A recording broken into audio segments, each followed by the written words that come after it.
वंदे मातरम, जय भारत, जय गौ माता। हूँ महंत रविगिरी, अध्यक्ष श्री ज्योतेश्वर महादेव गौशाला પાંજરાપોળ, ज्योतेश्वर महादेव मंदिर અને महामंत्री श्री अखिल कच्छ विरक्षर दर्शन मंडल, श्री अखिल कच्छ युवा संघ गौशाला પાંજરાપોળ। આજનો આ ઇન્ટરવ્યુ मैं अवारनवार विद्युत बोर्ड માંડવી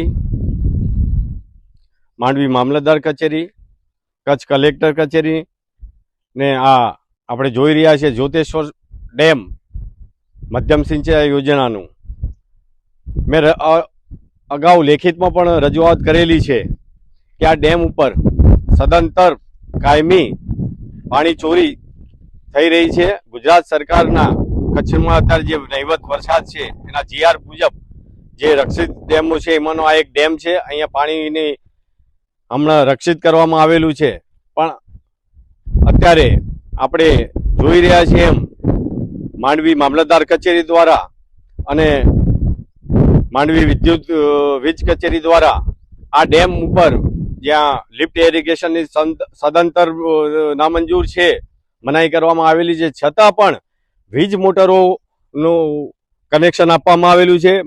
માંડવી મામલતદાર કચેરી દ્વારા અહીંયા 2 ગુઠા પાસ કરવામાં આવેલી છે। ડેમના નિયમના વિરુદ્ધ છે, ડેમ સેફટી એક્ટના વિરુદ્ધ હોવા છતાંય કોઈ પણ જાતની પરવા કર્યા વગર જે સરકારે લાખો કરોડોના ખર્ચે આ ડેમ બનાવેલો છે અને સિંચાઈ માટે બનાવેલા ડેમમાં એને નુકસાન થાય એ રીતે ડેમથી માત્ર 200 ફૂટના અંતરે 2 ગુઠા પાસ કરવામાં આવેલી છે, જે કાયદાની વિરુદ્ધમાં છે।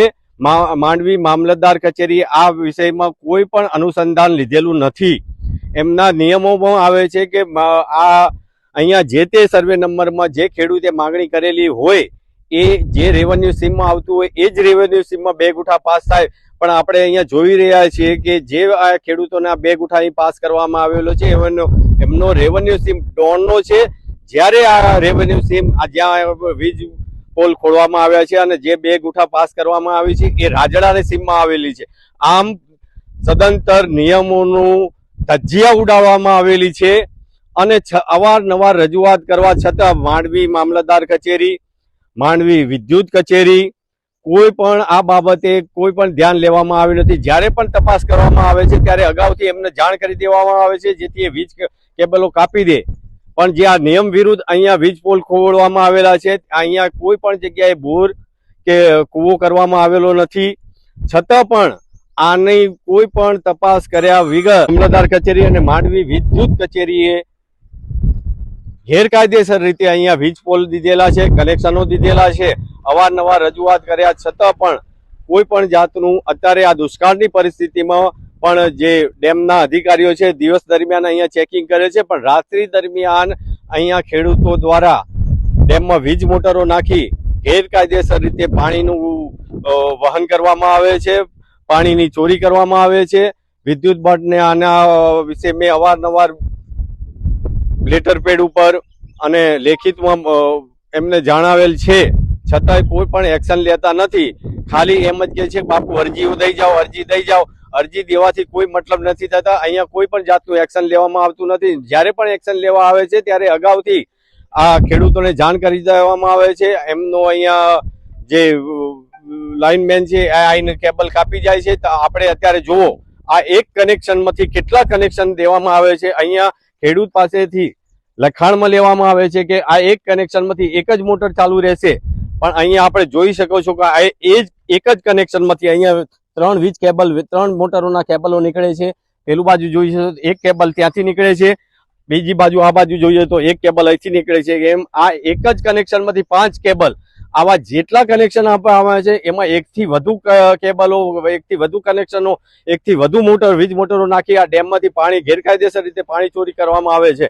તંત્ર આ બાબતે કોઈ પણ રીતે સક્રિય થયું નથી અને જ્યારે પણ આવી રીતે આવે છે ત્યારે અગાઉથી જાણ કરી દેવામાં આવે છે, એટલે કોઈ પણ તંત્રની આમાં કાયદેસરની કાર્યવાહી થતી નથી। આપણે અહીંયા આ જે ડીઝલ એન્જિનો નાખવામાં આવેલા છે એ પણ ગેરકાયદેસર નાખવામાં આવેલા છે। આ કમાન એરિયા બહારના વિદ્યુત એન્જિનો, વિદ્યુત મોટરો કમાન એરિયા બહારના છે। આ ડેમમાં કમાન એરિયા સિવાય પાણી ખેંચવાની મનાઈ છે, છતાંય પણ આ ખોટી રીતે ગેરકાયદેસર રીતે આ ડીઝલ એન્જિનો નાખી વિદ્યુત મોટરો નાખી અહીંથી 8-8 કિલોમીટર સુધી પાણી લઈ જઈને પાણીની ચોરી કરવામાં આવે છે. આમાં કોઈ પણ તંત્ર સક્રિય થતું નથી. આ બાજુ આવો, હું તમને તરફથી એક અહેવાલ છાપવામાં આવ્યો હતો કે કેટલાય વર્ષોથી આ ભ્રષ્ટ અધિકારીઓ અહીંયા પોતાનો અડ્ડો જમાઈને બેઠેલા છે. એમનું ભ્રષ્ટાચારનું આ જીવતું જાગતું ઉદાહરણ છે. આ 2 ગુઠા અહીંયા પાસ કરવામાં આવેલી છે, જે ડેમથી માત્ર 200 ફૂટના અંતરે છે, જે ડેમ સેફટીના નિયમોનું સરાસર ઉલ્લંઘન છે. શું આ માંડવી મામલતદાર કચેરી આ ધ્યાને નથી દીધેલું? આપણે આ જોઈ રહ્યા છો, એકમાંથી આ કેટલા કેબલો નીકળે છે. આ એક જ ટીસી છે. આ એક જ ટીસીમાંથી કેટલા કેબલો નીકળી રહ્યા છે. આ શું માંડવી વિદ્યુત બોર્ડના કર્મચારીઓને, વિદ્યુત બોર્ડના અધિકારીઓને આ દેખાતું નથી કે શું એ જોવા જ માંગતા નથી? અને અહીંયા આપણે જોયા છે કે આનો નિયમ છે 2 ગુઠા પાસ થાય, પણ 2 ગુઠા પાસ કરવાનો એક નિયમ છે કે જે તે સર્વે નંબર જે તે રેવન્યુ સીમમાં આવેલો ત્યાં જ થાય. આ જે કનેક્શનો જે કે પણ ખેડૂતોનો છે એમના રેવન્યુ સીમ ડોનના છે, જ્યારે આ રેવન્યુ સીમ રાજડાનો છે એ પણ નિયમના વિરુદ્ધ છે. હવે 2 ગુઠા પછી 100 મીટરના અંતરે બીજા 2 ગુઠા પાસ થાય, એની જગ્યાએ આ 2 ગુઠાની અંદર 3 કનેક્શનો, અને એમાંથી પણ બીજા 8-10 કનેક્શનો નીકળે છે. અહીંયા સ્થાનિકે જો વિદ્યુત બોર્ડને દેખાતું નથી કે સ્થાનિકે અહીંયા જ્યારે બોર કરે, કૂવો કરે તો જ વીજ ટ્રાન્સફોર્મર એમને એલોટ થાય.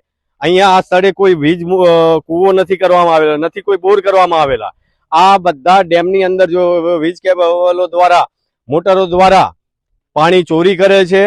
અહીંયા આ ડેમમાં અંદર જળચર પ્રાણીઓ આવેલા છે. આજુબાજુના ગામના 5000 થી વધુ ગાયો માટે, ગૌવંશ માટે આ એક જ જીવાદોરી સમાન છે. આનું પાણી જો પૂરું થઈ જશે તો આગલા જ્યાં વરસાદની અછત છે અત્યારે, તો 12 મહિના ગાયો માટે પાણી લાવવાનું વિકટ પ્રશ્ન ઉભો થશે. તો શું આ તંત્રને આવી કોઈ એવું દેખાતું જ નથી કે માત્ર એમને નોટો જ દેખાય છે, એમને ભ્રષ્ટાચાર જ દેખાય છે, ક્યારે પોતાના જ ગજવા ભરવાના પ્રશ્ન દેખાય છે? જો સત્વરે વહીવટી તંત્ર કોઈ પગલાં નહીં ભરે તો શ્રાવણ મહિનાના અંતે હું પોતે ગૌપ્રેમીઓ, ગૌશાળા પાંજરાપોળના તમામ જીવદયા પ્રેમીઓ સાથે કલેક્ટર કચેરીએ આમરણ અનશન ઉપર ઉતરીશ.